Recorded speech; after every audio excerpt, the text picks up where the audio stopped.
خۆشەویستانم ئەوەی مەبەستم بوو نیشانتان بدەم لە چیای کۆڕەوە کە پێشتر ئاماژەم پێدا کۆڕەک تەنها شوێنێکی گەشتیاری نییە بەڵکو ڕوانگەی گەردوونی چیای کۆڕە کە هەرچەندە کەمێک لێمەوە دوورە. ڕوانگەی گەردوونی چیای کۆڕک بەپێ ئەو لێکۆڵینەوانەی ئەنجام درراوە لەسەر خاک و کەشوهەوا چیای کۆڕک بە باشترین و گونجاوترین شوێن دانراوە. لە ساڵی 1970 ئەحمەد حەسەن بەکر ئەمری دروستکردنی ڕوانینگەی ئاسمانی هەولێری لەسەر ئەو چیایەدا. ڕوانینگەی ئاسمانی هەولێر ڕوانینگەیەکی ئاسمانیە کە لە 3 تلیسکۆپ پێکهاتووە. لە سەرەتای هەشتاکاندا نزیکەی 400 کەس بە نوێنەرایەتی کۆمەڵێک کەس هەستان بە دروستکردنی 3 تلیسکۆپەکە.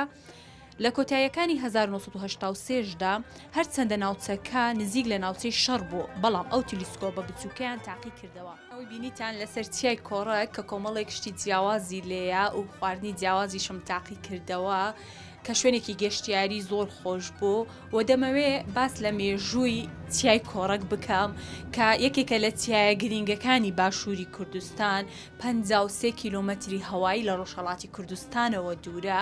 چیای کۆڕەک لە وەرزی زستاندا یەکەم بژاردەیە بۆ گەشتیارە عەرەبەکان کە بارینێکی بەفری زۆر لە ناوچە شاخاویەکان کاریگەری لەسەر کەرتی گەشتیاری دروست دەکات.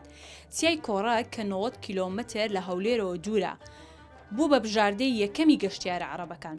و بەرزایی چیای کۆڕەک 2000 مەترە کە لە هاوینان داوا دەکا کەشێکی زۆر فێنک و خۆشی هەبێت و لە زستانانیشدا کەشێکی بەفراوی بەفرێکی زۆر تێدا دەبارێت و لەبەر ئەم هۆکارشە گەشتیارە بیانی و ناوخۆیەکان بژاردەی یەکەمیان بێت لە بۆ گەشتکردن خاستن لە هاویناندا و لە زستاناندا. خۆشەویستان ئێستا لە تەرەفریک هاتمە خوارێ لەسەر چیای کۆڕەک ئەوەی کە لە سەرەتاوە لە بۆم باسکردن کە مەبەستم بوو بە ئێوەی بڵێم ئەو ڕوانینگە ئاسمانیە بوو لەسەر چیای کۆڕەک بۆ ڕووپێوکردنی خاک و کەشوهەوا کە ڕەنگ بێ زۆربەمان زانیاریمان لەسەری نەبوو بێت.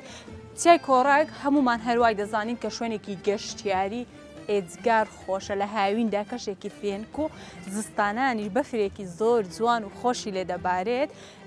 ئەوەی بینیتان چیای کۆڕەک بوو، هیوادارم ئێوەش بێن لە نزیکەوە بۆ خۆتان سەردانی ئەو شوێنە خۆشە بکەن و لەو کەشە جوانە بێبەش نەبن ئێوە.